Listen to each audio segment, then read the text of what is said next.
पंजाब सरकार पर बीजेपी का बड़ा हमला देखने को मिला। रेवड़ी पॉलिटिक्स की वजह से सैलरी देने के लिए पैसे नहीं है, यह बीजेपी कह रही है। पंजाब के कर्मचारियों को वेतन नहीं मिल रहा। अमित मालवीय की तरफ से कहा गया रेवड़ी पॉलिटिक्स की वजह से फंड नहीं बचा। 7 सितंबर तक पंजाब के कर्मचारियों को सैलरी नहीं मिली।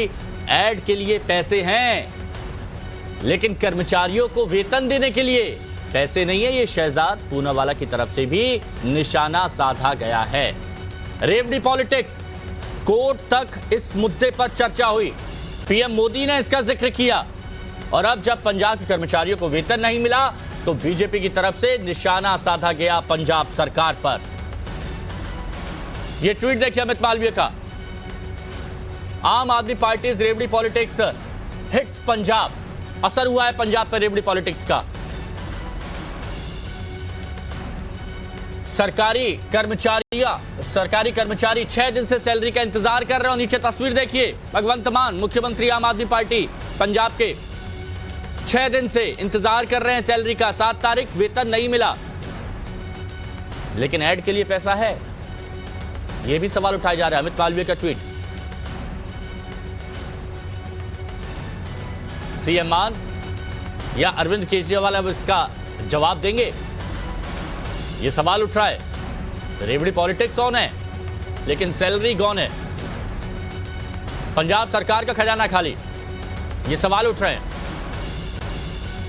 मनोज हमारे सहयोगी हमारे साथ जुड़े हुए। मनोज, 7 तारीख हो गई, सैलरी नहीं मिली पंजाब के कर्मचारियों को और अब बीजेपी निशाना साध रही है।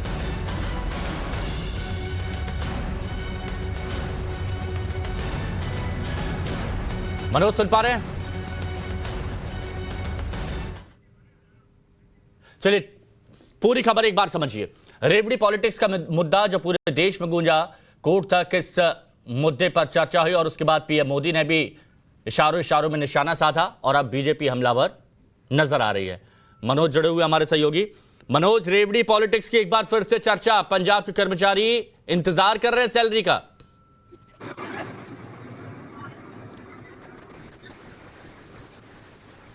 मनोज सुन पा रहे हैं? जी बिल्कुल बिल्कुल बिल्कुल। देखिए, 1 हफ्ते का कम से कम इसमें डिले हुआ है और ये पहली बार ऐसा हुआ है कि 1 हफ्ते बाद जो सैलरी है अभी तक के तो कर्मचारी इंतजार कर रहे हैं। हालांकि पंजाब सरकार की तरफ से ये कहा गया है कि जो 4 श्रेणियां हैं कर्मचारियों की, इसमें से सी और डी जो निचली श्रेणियां हैं, इनके कर्मचारियों को कल सैलरी दी गई है जी, उनको सैलरी दे दी जाएगी। लेकिन वित्तीय संकट जरूर है पंजाब सरकार के पास और अब तक जो सरकारी आंकड़े वो बताते हैं कि करीब 12,000 करोड़ का कर्ज पंजाब सरकार बनने के बाद, आम आदमी पार्टी की सरकार बनने के बाद पंजाब में अभी तक लिया जा चुका है। और इसके बावजूद पंजाब सरकार करीब 35 से 40,000 कर्मचारियों को और पक्का करने जा रही है, जिससे सरकारी खजाने पर और बोझ बढ़ने वाला है। जी हाँ, ये बोझ बढ़ने वाला है और इसी पर थोड़ी सी बात भी करेंगे। रविकांत हमारे सहयोगी भी हमारे साथ में जुड़े हुए हैं और शहजाद पूनावाला बीजेपी के प्रवक्ता भी हमारे साथ में जुड़े हुए हैं। शहजाद, वक्त पर रेवड़ी पॉलिटिक्स के बारे में देश को भी बताया गया, कोर्ट में भी मुद्दा उठा और जनता को बताया गया कि रेवड़ी पॉलिटिक्स कितना खतरनाक हो सकता है आम जनता के लिए, लेकिन कुछ लोग माने नहीं और आज देखिए अभी तक सैलरी नहीं मिली। 7 तारीख हो गई। देखिए, यही अरविंद केजरीवाल जी की और आम आदमी पार्टी की संस्कृति है कि विज्ञापन पर पूरा जोर और व्यवस्था पर पूरे कमजोर। आज व्यवस्था के लिए इनके पास 1 रुपए नहीं है। कुछ दिन पहले टाइम्स नव भारत ने वो स्टोरी दिखाई थी कि पीजीआई अस्पताल में, क्योंकि वहां की सरकार ने पैसे नहीं दिए अस्पतालों को, तो वो फ्री ट्रीटमेंट गरीबों का बंद हो गया। कुछ दिन पहले आप लोगों ने ही बताया कि किस प्रकार से केवल 2 बच्चों को स्कॉलरशिप लोन दी गई, परंतु 19 करोड़ का विज्ञापन पर खर्च किया गया। अभी कल की बात है, टीचर्स डे की बात है कि 144 लाख का खर्चा एडवर्टाइजमेंट और इवेंट मैनेजमेंट में किया गया और मात्र 25 लाख रुपए जो है टीचर्स को दिए गए। तो बार बार विज्ञापन पर जितना खर्च किया जाता है या रेवड़ी बांटने में किया जाता है, उसकी वजह से तिजोरियां खाली हो चुकी है। और आज पहली बार पंजाब में ऐसी स्थिति निर्माण हुई है कि 6-6, 7-7 दिन तक कर्मचारी और गरीब कर्मचारी जो सी और डी कैटेगरी में आते हैं, जिनको बहुत जरूरत होती है उन पैसों की, उनको भी वो पैसे नहीं दिए गए हैं। यही रेवड़ी पॉलिटिक्स का और रेवड़ी इकोनॉमिक्स का दुष्प्रभाव है, जिसके बारे में प्रधानमंत्री बता रहे थे। पर कुछ लोग जो है वो फैमिली फर्स्ट और फ्रीबी फर्स्ट की पॉलिटिक्स से ऊपर नहीं आते और यही दुष्प्रभाव आज पंजाब में दिखने मिला। फंड की कमी से सैलरी में देरी हो रही है। और एक बात जो बहुत अहम रखी है यहां पर शहजाद पूनावाला ने, इस बात को समझना होगा। और रविकांत, ये बहुत जरूरी और सरकार को भी ये बात शायद समझ में आती होगी कि ठीक है, आप ऐड अगर रोक ले थोड़ी देर के लिए या फिर आप प्रचार थोड़ा रोक ले तो कोई दिक्कत नहीं, लेकिन कुछ लोग ऐसे होते हैं, सरकारी कर्मचारी 20, 25, 30 हजार की सैलरी होती है और पूरे परिवार का बोझ होता है उनके ऊपर। उनके लिए क्या कर रही है सरकार?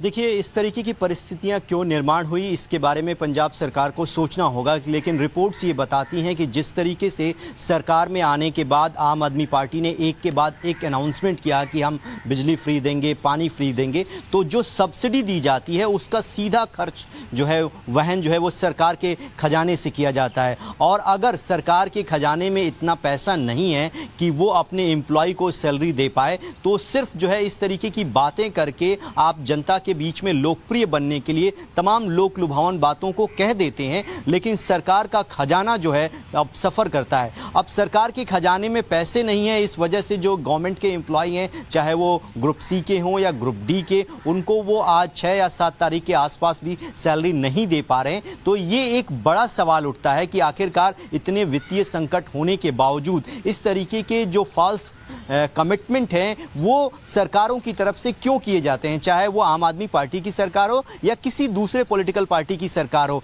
सरकार को पहले देखना ये होगा कि हमारा जो खजाना है उसमें हमारे पास कितने पैसे हैं और हम कितना पैसा जो है जनहित के कल्याण में खर्च कर सकते हैं। लेकिन वोट बैंक की पॉलिटिक्स के लिए हम सरकार के खजाने को मुफ्त में लुटाएं, इसी वजह से ये हालात जो है कई राज्यों में पैदा हुए हैं और उन्हीं में से एक पंजाब है, जहां पर आज जो है आज तक यानी गवर्नमेंट की जो सैलरी आती है वो तकरीबन 1 तारीख को आ जाती है, लेकिन अब 5 से 6 दिनों का वक्त बीत चुका है। बावजूद इसके अगर पंजाब सरकार अपने एम्प्लॉइयों को सैलरी देने में अगर नाकामयाब साबित होती है तो ये दिखाता है कि पंजाब में जो फाइनेंशियल क्राइसिस है वो आने वाला है। ये चीज यहां पर कही जा सकती है। अच्छा मनोज, ये बताइए क्या कर्मचारियों की तरफ से कुछ रिएक्शंस आए हैं? क्योंकि देखिए, हालांकि खुलकर नहीं बोल पाते, सरकारी मुलाजिम हैं, सरकारी कर्मचारी हैं, लेकिन दिक्कत परेशानी तो उनको भी होती होगी। और क्या सरकार अब कदम उठा रही है? आपके पास कोई अपडेट इससे जुड़ा? जी बिल्कुल। देखिए, सरकार की अगर बात करें या कर्मचारियों की बात करें, कर्मचारी अक्सर सैलरीज को लेकर हमने देखा है कि अपनी बात रखते आए हैं। कई बार धरने प्रदर्शन भी हुए हैं, लेकिन इस बार जिस तरीके से घटनाएं हुई हैं या इस जो डिले हुआ है, ये शायद ऐसा पहले कभी नहीं हुआ और आमतौर पर 1 तारीख को सैलरी आ जाती थी। और जहां तक सरकार की बात है, सरकार का कहना है कि जो 2 श्रेणियां हैं सी और डी, उनको सैलरी दी जा चुकी है और आज क्योंकि बुधवार है, आज का दिन तय किया गया कि जो बाकी कर्मचारी हैं ए और बी कैटेगरी के, उनको भी सैलरी मिल जाएगी। फंड की कहीं कोई दिक्कत नहीं है, लेकिन सब जानते हैं और आंकड़े भी बताते हैं कि सरकार फाइनेंशियल क्राइसिस से जूझ रही है। खासकर जो घोषणाएं की गई हैं बड़ी, उनको पूरा करने का सरकार के ऊपर दबाव है। इसके साथ साथ इस पॉइंट पर जरा मैं शहजाद का थोड़ा सा रिएक्शन लेना चाहूंगा कि फंड की कमी से जूझ रहे हैं, जो घोषणाएं की हैं उन घोषणाओं को पूरा करने का दबाव है। मतलब एक वो कहावत कही जाती है कि रस्सी जल जाती है लेकिन बल नहीं जाता, और यहां पर कुछ ऐसा ही नजर आ रहा है क्या?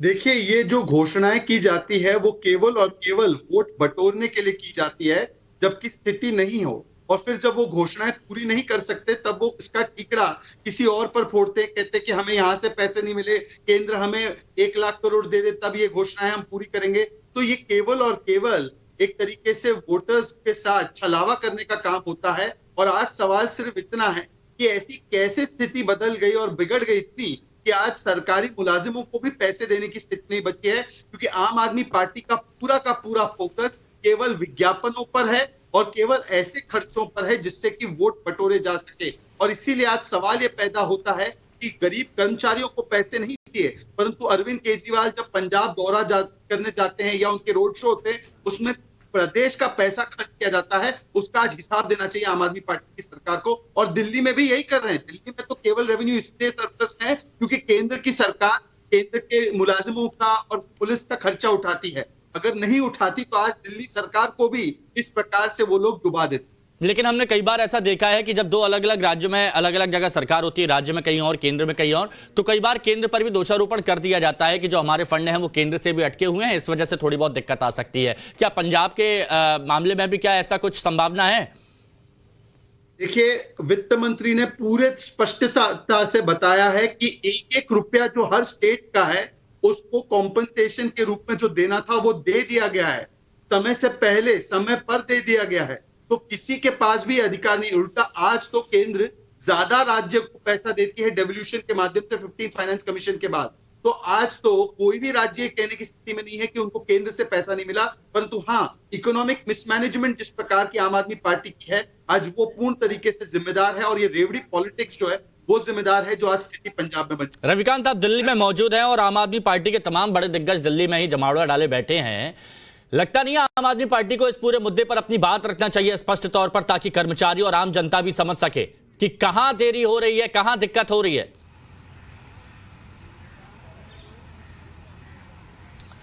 देखिए हिमांशु, सबसे बड़ी दिक्कत तो ये है कि पंजाब में मुख्यमंत्री है, पंजाब में चुनी हुई सरकार है, लेकिन रिमोट कंट्रोल जो है वो दिल्ली में है। दिल्ली तय करता है कि पंजाब किस तरीके का डिसीजन लेगा, दिल्ली ये तय करता है कि किस प्रकार का डेवलपमेंट होगा। तो ये जनहित से जुड़ा हुआ मामला है, क्योंकि कर्मचारियों की सैलरी का मामला है। आखिरकार सैलरी क्यों डिले हुई, इसके बारे में तो वहाँ की सरकार को रिप्लाई करना ही चाहिए कि आखिरकार क्या वजह है, क्या फाइनेंशियल क्राइसिस है, उनके पास पैसे नहीं है, और अगर पैसे नहीं है तो राज्य की वित्तीय स्थिति किन कारणों से खराब हुई है। इन तमाम चीज़ों का जवाब जो है वो पंजाब की सरकार को देना होगा, क्योंकि मामला जो है जनहित से जुड़ा हुआ है। जो सरकारी कर्मचारी हैं उनकी सैलरी से जुड़ा हुआ, क्योंकि पूरी की पूरी फैमिली जो है वो सैलरी पर डिपेंडेंट होती है, और अगर सैलरी नहीं मिल रही है तो वो किन कारणों से नहीं मिल रही है, उसके पीछे की वजह क्या, वो ये भी बता सकते हैं कि सेंटर ने हमारे पैसे रोक रखे हैं, लेकिन उनको वो कारण जो है वो पब्लिक डोमेन में रखने चाहिए। और हो सकता है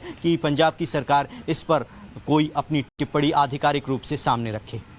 मनोज हमारे साथ बने हुए। मनोज, एक रिपोर्ट ये कह रही है कि जीएसटी की मुआवजा राशि भी केंद्र सरकार ने बंद कर दी है। ये पंजाब सरकार की तरफ से भी कहा गया था, और पंजाब की माली हालत लगातार खराब हो रही है। पिछले साल दिसंबर तक के बिजली बिल माफ करने से खजाने पर करीब 1300 करोड़ रुपए का बोझ पड़ा है। साथ ही बिजली की पिछली सब्सिडी का बकाया भी 9000 करोड़ रुपए तक पहुंच गया है। यानी आप मुफ्त बिजली दे रहे हैं, उसके बाद ये बढ़ता जा रहा है, 1300 करोड़ का बोझ बढ़ गया है। ये आंकड़ा छोटा मोटा नहीं होता है। बिल्कुल, देखिए जीएसटी की जहां तक बात है, कम सीमा थी वो इस साल के वित्तीय वर्ष के क्वार्टर के बाद खत्म हो गई है। तो अब जो केंद्र सरकार से जो कॉम्पनसेशन के तौर पर जीएसटी का मिलता था हर स्टेट को, वो बंद हो गया है। और पंजाब में भी पैसा नहीं आ रहा है जीएसटी का जो कॉम्पनसेशन है। तो उस वजह से भी माली हालत और ज्यादा खराब हुई है पंजाब की। और इसी वजह से जो आंकड़े बताते हैं और लगातार विपक्ष का आरोप लगाता रहा है कि करीब मार्च के बाद जब सरकार बनी है अब तक करीब 12,000 करोड़ का जो कर्ज है ये सरकार ले चुकी है, और आगे बहुत सारी घोषणाएं ऐसी हैं जिनको पूरा करना है। और इन कर्मचारियों की बात कर लें तो करीब ही जो मुख्यमंत्री हैं भगवंत मान, उन्होंने घोषणा की है कि एडहॉक कर्मचारियों को पक्का किया जाएगा। तो उनकी सैलरी का भी बोझ अब सरकारी खजाने पर पड़ने जा रहा है। तो ये बड़ा मुश्किल होने जा रहा है पंजाब सरकार के लिए इस फाइनेंशियल क्राइसिस से निकल पाना। लेकिन पंजाब सरकार का कहना है कि खजाना खाली नहीं है, कोई दिक्कत नहीं है, वो मैनेजमेंट कर लेंगे, पैसे कहां से आएगा उनको सारी तरीके पता है। जी, रेवड़ी कल्चर को लेकर रविकांत, कुछ मैं आंकड़े यहां पर पढ़ रहा था कि पंजाब को 33,000 करोड़ बिजली से हासिल होते थे, अब सब्सिडी 18,000 करोड़ को पार कर गई है। सब्सिडी का जबरदस्त दबाव बन गया है आय पर, और इसके साथ ही यह भी है कि 300 यूनिट तक बिजली मुफ्त कर देने से लोग भी इसका जमकर इस्तेमाल कर रहे हैं। सितंबर महीने में अब बिजली की खपत 14,000 मेगावाट को पार कर गई है। तो अब वक्त नहीं है, क्या लगता नहीं है कि दरकार है वक्त की कि भाई इस रेवड़ी कल्चर पर बात होनी चाहिए? आम लोगों को भी समझना चाहिए कि जो सब्ज बाग दिखाए जाते हैं ये दिखने में तो बड़े मीठे लगते हैं लेकिन हैं बहुत हानिकारक, कड़वे। बिल्कुल हिमांशु, और राज्य की जो आर्थिक स्थिति है अगर वो सुदृढ़ नहीं है तो उसका सीधा इम्पैक्ट जो है वो राज्य की जनता पर भी पड़ेगा। ये जो फ्री की जो पॉलिटिक्स है, फ्री की सुविधाएं देने की बात जो सरकारों के द्वारा कही जाती हैं, इस बात को लेकर सुप्रीम कोर्ट ने बहुत गंभीर टिप्पणी की, और इसके बाद प्रधानमंत्री ने ये कहा कि क्या हम इस तरीके की बातों को कहकर सिर्फ वोट बैंक हासिल करना चाहते हैं, और लेकिन इसका जो लार्जर इम्पैक्ट होता है वो राज्य की इकोनॉमी पर पड़ता है। अगर कोई सरकार किसी को 300 यूनिट फ्री बिजली देने की बात करती है तो क्या उस राज्य की आर्थिक और वित्त व्यवस्था इतनी सुदृढ़ है कि जो कंपनियां बिजली की सप्लाई कर रही हैं उनका बकाया दे पाएंगी, और उनको जो सरकार के खजानों को जो लॉस होगा वो उसकी भरपाई कहां से करेंगे? इसी तरीके से कई बहुत सारी योजनाएं जो हैं, चाहे वो आम आदमी पार्टी की सरकार हो या किसी और पॉलिटिकल पार्टी की सरकार हो, चुनाव से ठीक पहले इन बातों का ऐलान कर देती हैं और एक बड़ा कर्ज जो है वो राज्य के ऊपर हो जाता है। अभी हमारे सहयोगी मनोज ने बताया कि लगभग 12,000 करोड़ रुपए का कर्ज जो है वो सरकार बनने के बाद जो है आम आदमी की पार्टी की सरकार पंजाब में ले चुकी है। तो उस कर्ज को भरपाई कैसे किया जाएगा, उस पर लगातार इंटरेस्ट बढ़ता जाएगा, और जो योजनाएं, जो फ्री की योजनाएं हैं वो फिलहाल अभी रुकी हुई नहीं है, क्योंकि लोगों की निगाहें जो है वो 2024 के ऊपर में हैं, और इसी तरीके से लोगों को लुभाने के लिए जो प्रयास किए जाते हैं वो राज्य की अर्थव्यवस्था को एक तरीके से डैमेज करते हैं राज्य की अर्थव्यवस्था को, और इस बात को समझना होगा। सुभाष शर्मा जी पंजाब बीजेपी से हमारे साथ में इस वक्त जुड़ चुके हैं। सुभाष शर्मा जी, हालत तो आप बेहतर समझ सकते हैं पंजाब की क्या हो रही है। सरकारी कर्मचारी वेतन का इंतजार कर रहे हैं, लेकिन सरकार ये कह रही है कि मुफ्त की योजनाएं भी अब जारी रहेंगी। क्या हालात है, जरा बताइए कि पंजाब में आखिर हो क्या रहा है इस वक्त? नहीं भाई साहब, देखिए पंजाब की हालत तो दिनों दिन लगातार बिगड़ ही रही है, और उसमें भी आम आदमी पार्टी जिस तरह से सरकार चला रही है पंजाब, जिस तरह की इनकी मिस गवर्नेंस है, उसके कारण से हालात और बिगड़ रहे हैं। सरकार का अगर एडवर्टाइजमेंट पर या खर्चा निकाल लें आप, तो अभी तक ये सरकार जो है हर महीने एवरेज 30 करोड़ रुपए सिर्फ अपनी एडवर्टाइजमेंट पर खर्च करती है। ऐसी चीजों की एडवर्टाइजमेंट कर रही है जो इसने की नहीं है, सिर्फ घोषणा की, वो अभी शुरू भी नहीं हुई है और इसकी एडवर्टाइजमेंट पे करोड़ों रुपए फूक रही है। अरविंद केजरीवाल के चुनाव के प्रचार के लिए गुजरात में, हिमाचल में, पंजाब के सरकारी हेलीकॉप्टर घूम रहे हैं। तो ये जिस मानसिकता से सरकार चला रहे हैं, पंजाब की आर्थिकता तो पहले ही बड़ी कमजोर थी, इसको और रसातल की ओर लेके जा रहे हैं, और रोज नया झूठ बोलते हैं पंजाब के लोगों के साथ। अभी थोड़े दिन पहले केजरीवाल साहब ने बड़े बड़े ट्वीट करके कहा कि साहब देखिए हमारी कितनी ईमानदार सरकार है, पंजाब में हमने इतना रेवेन्यू बढ़ा दिया। अरे भैया, रेवेन्यू बढ़ा दिया तो फिर तनख्वाहें क्यों नहीं दे रहे? रेवेन्यू बढ़ गया तो 12,000 करोड़ का कर्जा पिछले 4 महीने में खेल लिया पंजाब सरकार ने।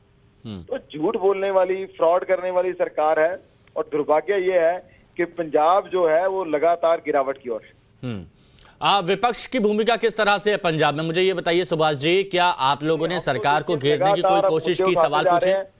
जब भी सरकार इस प्रकार की कोई काम करती है, हम उसको जनता के, देखिए विपक्ष का क्या काम है, विपक्ष के 2 काम है। एक, सरकार को हर मुद्दे पर चेताए, घेरे। दूसरा, जनता के बीच जाकर जनता में आंदोलन खड़ा करे कि भैया ये सरकार के ऊपर दबाव बनाओ कि ये काम बंद करे। हम दोनों ही काम लगातार कर रहे हैं, और ये पहली सरकार होगी देश की जो अपने बनने के 5 महीने के अंदर इतनी लोकप्रिय हो गई है कि आगे अगर चुनाव हो जाए तो आम आदमी पार्टी दहाई का आंकड़ा भी नहीं छू पाएगी। लेकिन क्या आने वाले वक्त में जो वित्तीय हालत है पंजाब की सुधर सकती है? क्योंकि देखिए ये अभी शुरुआत हुई है कि अभी 6-7 दिन से सैलरी नहीं मिल रही, लेकिन आने वाले वक्त में, क्योंकि केजरीवाल जी ने और कह दिया है कि जो मुफ्त की योजनाएं हैं वो तो जारी रहेंगी, तो आने वाले वक्त में तो दिक्कत और हो सकती है। भाई साहब, मुफ्त की योजनाएं तो क्या जारी रखेंगे, जो ऑलरेडी चीजें चल रही थी वो बंद हो रही हैं। जो पैसा डेवलपमेंट के लिए पिछली सरकारों ने दिया, ये वापस मंगवाया जा रहा है। पंजाब में सारे विकास कार्य रुक गए, सरकारी कर्मचारियों की सैलरी रुकी हुई है, स्वास्थ्य सेवाओं का इतना बुरा हाल है, हमारे जो हॉस्पिटल चल रहे हैं सरकार के, हमारी जो डिस्पेंसरी चल रही है, वहां कोई किसी प्रकार की दवाइयां नहीं आ रही हैं। हर तरफ मतलब जो है सरकार बुरी तरह से फेल हो रही है, और ये समझना चाहिए, और अब सरकार को भी कदम उठाने चाहिए। सुभाष शर्मा जी, शुक्रिया आपका हमारे साथ जुड़ने के लिए। लेकिन ये जो कहा जाता है कि हर चीज मुफ्त ले लो, मुफ्त ले लो, मुफ्त ले लो, इसे ही कहा जाता है रेवड़ी कल्चर, रेवड़ी पॉलिटिक्स, जिस पर कुछ दिनों पहले पीएम मोदी ने हमला भी बोला था, वो आपको सुनवाते हैं। अगर राजनीति में ही स्वार्थ होगा तो कोई भी आकर पेट्रोल डीजल भी मुफ्त देने की घोषणा कर सकता है। ऐसे कदम हमारे बच्चों से उनका हक छीनेंगे, देश को आत्मनिर्भर बनने से रोकेंगे।